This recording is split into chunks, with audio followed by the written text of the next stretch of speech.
მოგესალმებით გალბატონებო და ბატონებო, ვაგრძელებთ ჩვენს საუბრებს ციკლიდან ქრისტიანობა და თანამედროვეობა.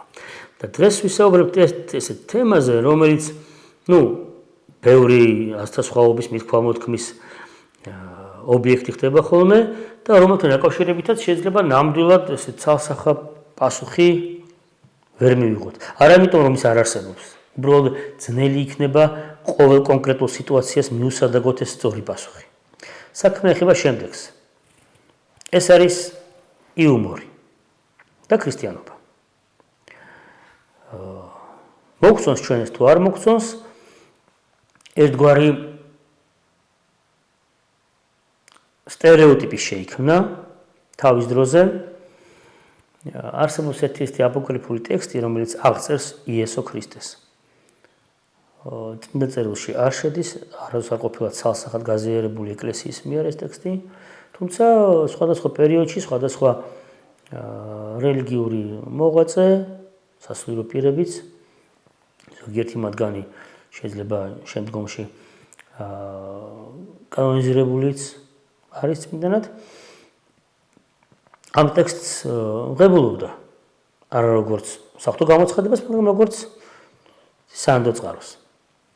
და იქ აღწერილია რამდენიმე ამბავი და მათ შორის მაცხოვარზე საუბარი და წერო ისო არაერთ გზის უნახავთო ატირებულიო და არასდროს უნახავთ გაცინებულიო.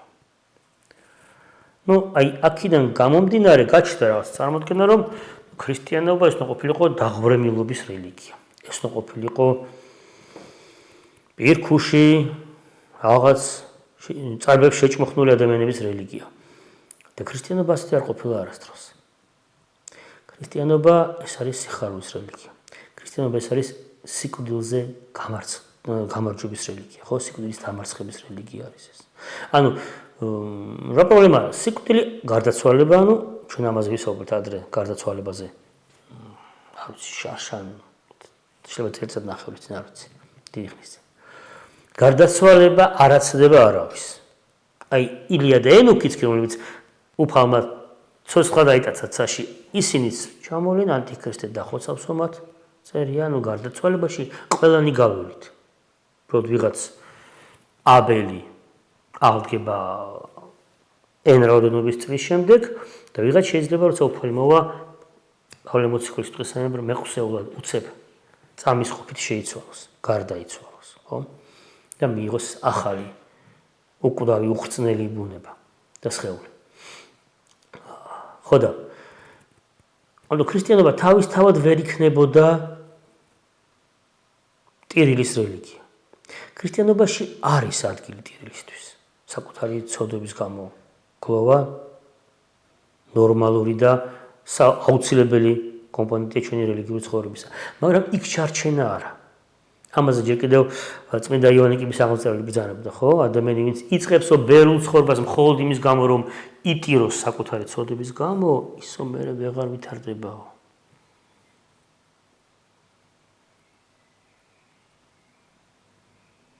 ხო. სიხარული, რომელიც შემდგომ სოფელში მოგველის ჩვენ, იმ სოფელში მოგველის ჩვენ, ეს სხვა არის. აქ ადამიანები გამოხატავენ ხოლმე სიხარულს, როგორც წესი სიცილით. და ადამიანები იცინიან ხოლმე, ადამიანები ერთმანეთს აცინებენ ხოლმე, ერთმანეთს ხუმრობებს უყვებიან ხოლმე და ამაში არაფერი არ არის ვაიმე საშინელება. მეტიც, მოგეხსენება თქვენ იუმორის სხვადასხვა ფორმა არსებობს. შეიძლება ირონიაც იყოს, შეიძლება ცინიზმი იყოს, სარკაზმი შეიძლება იყოს და ხუმრობა ხალხი ხუმრობა, ხო? და ყველა მათგანთან მიმართებით ზოგჯერ არის ხომ ეს რომ ეს კი არ შეიძლება. ადამიანის დამცირება არ შეიძლება არასდროს. ადამიანის დაცინვა არ შეიძლება არასდროს, მაგრამ ნახოთ, აბა თვითონ წმინდა წერილი რა მაგალითებს გვაძლევს ჩვენ. ერთ-ერთი ყველაზე აშკარა ნიმუში, ხო? ირონიისაც, სარკაზმისაც, დაცინვისაც, გვაქვს თორსა წმინდა ილია თესბიტელი მეფე აქაბისგან მოითხოვს, რომ მოდი როდემდე უნდა ვიკოჭლოთ ორივე ფეხით. ან უფალი ავარჩიოთ, ან ბაალი. მარტივად. აი თქვენ და ეს ქურუმები, მე ერთი კაცი და იმათ სამსხვერპლო დადონ ცხოველი ცეცხლი არ მოუკიდონ, ილოცონ, ევედრონ, გარდა მოვა ცეცხლი, მათი ღმერთი მართალი ყოფილა. ჭეშმარიტი ღმერთის ყოფილა. მაშინ მე მომაჭერი თავი. იმიტომ რომ მე ვარკვევდი ხალხს, მაგრამ იგივე უფლება მინდა მეც. ისინი რომ დაამთავრებდნენ თავის ყველაფერს, რიტუალებს. მერე მეც სამსხვერპლოზე დავდებ ხორცს, ზვარაკს. მეც ვილოცებ და თუ გარდა მოვა ცეცხლი, მაშინ ჩემი ღმერთი ყოფილა ჭეშმარიტი ღმერთი და ისინი რომ დამავრკოლებულები ხალხისა. და იწყება ისინი დადგამენ სამსხვერპლოს, დადგენ და ბავ და იქ მომენტი გავს ხო? ილიათეს ბიტელი, ცდის. კიდე ნუ კაი ელოდება და ბოლოს ისო ცოტა ხმამაღლა დაუძახტო, შეიძლება საქმეებზე გასულიო, ან ჩაეძინაო, ან არ ესმისო.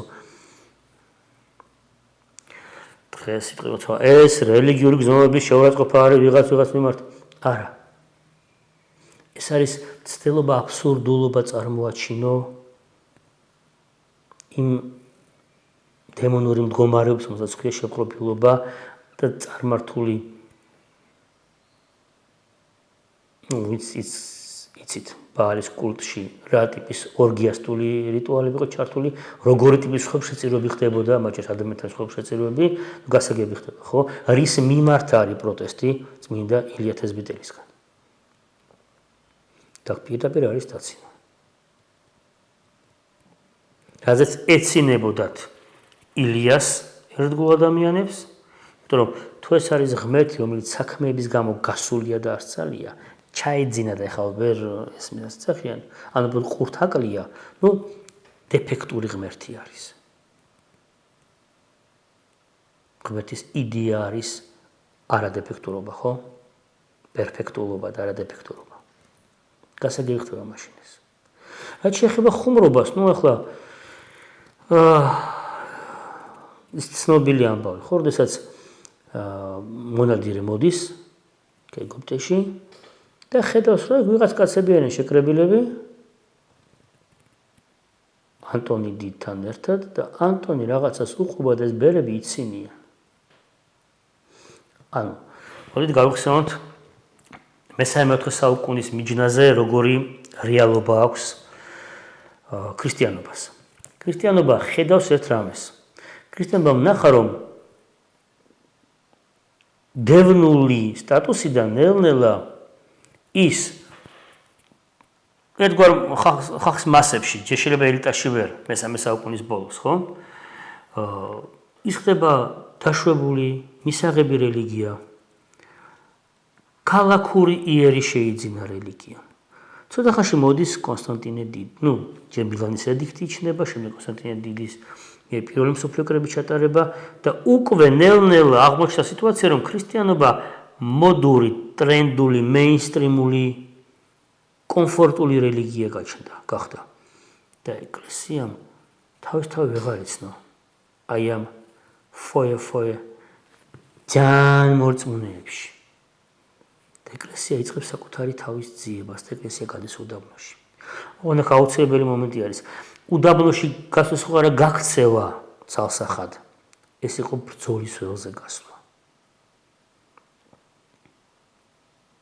საბჭოთა ჯარში ესეთი გამოთქმა არსებობდა, რომ ყველაზე კარგი ადგილი არისო შორს უფროსობისგან და ახლოს სამზარეულოსთან. როცა უფროსობასთან ახლოს დავალებებსაც ხშირად მიიღებ, დაგტვირთავენ, დაგავალებენ, რაღაც შეიძლება მეტიც იშრომო, იღვაწო, დაიღალო, სამზარეულოსთან ხარ, რამე რჩება, გემრიელად თბილად ხარ ჯერ ერთი და დანაყრებული ხარ. მაგრამ აი ეს ბერები სწორედ მიდიოდნენ საომრად. იმიტომ რომ თქლებოდა ყოველს, რომ უდაბნოები ეს იყო დემონების სამკვიდრებელი ადგილები. და ეს ხალხი არ გაურბოდა რამეს. ესენი გაურბოდნენ კომფორტს და მიდიოდნენ ფრონტის წინახაზე. ეს ბერები მეომრები იყვნენ. მიდიოდნენ ტრის ბუნაგში, რომ იქებეცვათ მასთან. ესაც გინახავთ, ყოფილხართ ეგვიპტეში თუნდაც უამრავ ძველ ტაძარში. სადაც ეს ღმერთების გამოსახულებები იყო, ჩნდება ჯვრების გამოსახულებები. ზოგან გადაკეთებული გამოსახულებები, სადაც ჯვარცმების გამოსახულება ხდება, მანამდე არსებული წარმართული რელიეფების გადაკეთება ხდება. ისე მიდიოდნენ იქ. და უცებ როგორია შენ წარმოგდგენი ეს ბერები, მეომრები გასრულებდოცება, ცინიან ესენი კისკისებენ ხარხარებენ და მონადირემ რო ჩაოვარაო, ესენი არიანო, მეომრებიო, ქრისტესიო. Anton did motreo, კეთილო ადამიანო. ჩვენ ბევრი რამე არ ვიცითო, უბირი ხალხი ვართ და რო გვასწავლო რამე შეგიძლიაო? მე რა უნდა გასწავლოთ? აიო, თვითონ მშვილდის ხმარება როგორ უნდაო? რა როგორ უნდა მოზიდო ის რო გაჩვენეო მოზიდვაო რა? და უნდა მოზიდო ეს მშვილდი. კიდე მოზიდეო, კიდე მოზიდა. კიდე მოზიდო, კიდე მოზიდა. კიდე არ აღაშერებო, გატყდებაო. ადამიანის ეგრე არისო. ანტონ დიდმა ადამიანს გატყდებაო. ერთ-ერთი მონასტერი, რომელიც საბჭოთა კავშირის დანგრევის შემდეგ ძალიან მძიმე მდგომარეობაში იყო და მისი აღდგენა სცადეს, იქ რო ჩადიოდა ხალხი, ყველანის შავებს ჩაიცვამდა ხოლმე. ყველას თავი ისიხასტი ბერი ეგონა. რომლებიც ჩუმად მდგომარეობაში, დაყუდებაში. და რაღაცა დროის შემდეგ აღმოაჩინდა, რომ საღამოს რო დასხდებოდნენ ხოლმე რაღაცა 2-3 ნაჭერი პური შეიძლება ყოფილიყო, მწვანე ხახვი, კარტოფილი, შეიძლება წიწიბურა ყოლოს რომ მოეხარშათ და ხუთა ჩაის ოსვამდნენ ცილღამეებში და იწყებდნენ ხუმრობა, თავიდან რა ხუმრობა ჩვენ აქ წამოვით მონასტერი ავაღორძინოთ. მე აღმოჩნდა რომ ხო ადამიანი რომ არ გადაიწვას, რომ არ გატყდეს, როგორც ის მშვილდი. შეიძლება ადამიანმა იხუმროს. შეიძლება ადამიანმა ერთმა ადამიანმა მეორეს ოამბოს ამბავი, რომელიც მას ღიმილს მოჰფენ სახეს. ამიტომაც ეს სტერეოტიპი, რომ ქრისტიანობა არის პირქუში რელიგია, ეს არის წარბშეჭმუხნული რელიგია, ეს არის რაღაც დახურემილი რელიგია, არა. საკუთარი ცოდვების გამო, რა თქმა უნდა, ყველა გლოვობს. იდეაში ეს უნდა ხდებოდეს, მაგრამ ყველას უხარია, რომ ეს გლოვა არ არის ფინალი. ფინალი არის ის საოცარი ნიჭი, რომელსაც ჩვენ ქრისტე ვიგზავნის. და ამ გზაზე მართლა უამრავი შეიძლება მოხდეს. აი მაგალითად, ესეთი ერთი ხუმრობა არის მღვდლისგან მოსმენილს გიყვებით. სადაც გოგონა მოდის სკოლიდან, საპატრიარქოს სკოლაში სწავლობს, საპატრიარქოსთან არსებულ სკოლაში სწავლობს, მოგეხსენებათ საქართველოში ესეთი 40-მდე სკოლა არის და ვიღაც შეხვდა ნათესავი. რა გიხარიაო? აუ, დღეს ესეთი მაგარი რაღაცა იყო, დღესო სკოლაშიო, მასწავლებელმა გვიამბო, რომ იონა ჩაყლაპა ვეშაპმაო. ნუ ხეს ათეისტი ნათესავი რა ვეშაპმა ჩაყლაპაო, თქვენ რომ ნორმალურ ამას გასწავლდნენ მაგ სკოლაშიო, ბიოლოგია გეცოდინებოდათო, ზოოლოგიაო, რომ ვეშაპებს ესეთი ვიწრო ის აქვს, პლანქტონებს ყლაპავენ, რა ადამიანი ჩაყლაპავს რა. გაჩერდეს გოგონა. გაიგეო? იცი რაო, შენ კი მაგას მეუბნებიო, მაგრამ მოდი ესეო, 3-4 შორ მოხვდებიო, კითხავ მე იონას და გავიგებო, როგორ იყო სინამდვილეშიო. და თუ ეგ იონა ჯოჯოხეთში მოხვდაო, მაშინ შეკითხავ და შენ გაიგებო. ხო? ამ დროს ვიღაცა როგორ შეიძლება ესე იგი ბავშვს ასწავლიან, რომ ყველა ვინც განსხვავებული ცნობიერების არის, ის უნდა ჯოჯოხეთში მოხვდეს. არა. თუ კი ვინმეს აქვს უფლება იხუმროს ერთი მიმართულებით. ყველას აქვს უფლება იხუმროს. არაფერი არ არის საშინელი იმაში, რომ ადამიანმა იხუმროს. ერთი ესეთი ამბავიც ხო? მოძღვარმა რომ უთხრა, ასაკოვანი მრევლი ყავდა და ბატონო სახელს არ უწვით ვიღაც. პირობითად თქვა დავშოთ დავითი. ბატონო დავითო, აიო ვერ გამიგიო, როცა რამდენიმე დღეა ვამჩნევო, რომ აღსარების რიგში გახართ ხოლმე თქვენ და თქვენი მეუღლეო. შვიდად გახართ, როგორც უკვე თქვენი რიგი ახლოვდებაო, რაღაცასო ეუბნებით თუ ამ თქვენს მეუღლესო. ისო მე რომ გაბრაზდება ძალიანო, რაღაცას გელაპარაკება თუ. და მე მოდიხართ აღსარებაზო და რატო ხდება ყოველთვის ერთი იგივე სიცურათი, რატო მეორდება ყოველი აღსარების დღესო? იცი თუ მამაო, მე ასაკში ვარო და ცოტა მეხსიერება მღალატობს. ამიტომ თქვენთან რომ უნდა მოვიდე და უკვე უნდა ჩემი ცოდები ვაღიარო, ვუშვებრო რაღაც შეიძლება არ მახსოვსო და მიუბრუნდები და ცოლს ერთ ფრაზას ვეტყვიო. ჩემს ცოლს არასდროს არ ავიწყდებაო, ჩემი ცოდვებიო, ყველაფერს მიხსენებსო და მე თქვენთან უკვე ნათელი სინდისით მოვდივარ, რომ აღსარება ჩაგაბაროთ. არაფერი ამაში საშინელი არ არის. ეს ისტორია მართლა იყო იმ სასულიერო პირმა თავისი გამოცდილების ერთგვარი შეჯამება და მხატვრული შეფასება, შეფუთვა მოინდომა. სულ ერთია, არაფერი ამაში უბედური დამანგრეველი არ არის, რომ ვიღაცა მიხმობს. ოღონდ გადის ზღვარი ერთ რამეზე. ადამიანები იწყებენ სიწმინდის გაქილიკებას.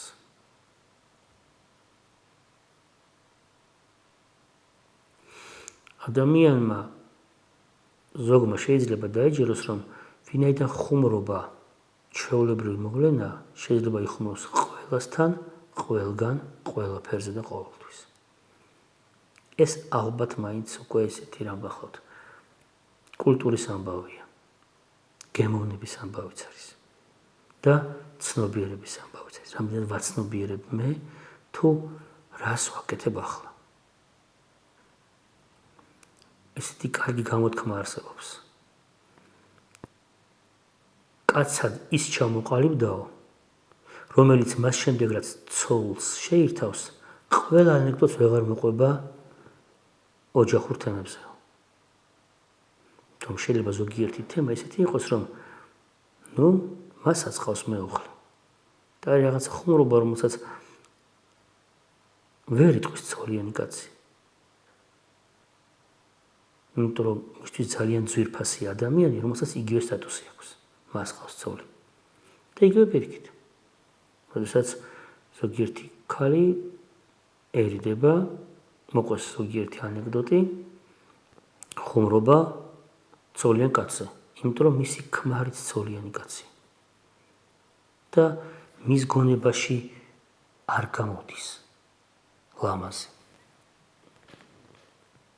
არასერიოზულად, ან დასაცინ, ან სასაცილო სიტუაციაში ჩააყენო, წარმოადგინო პიროვნება, ვინ ჩემთვის ძვირფასია.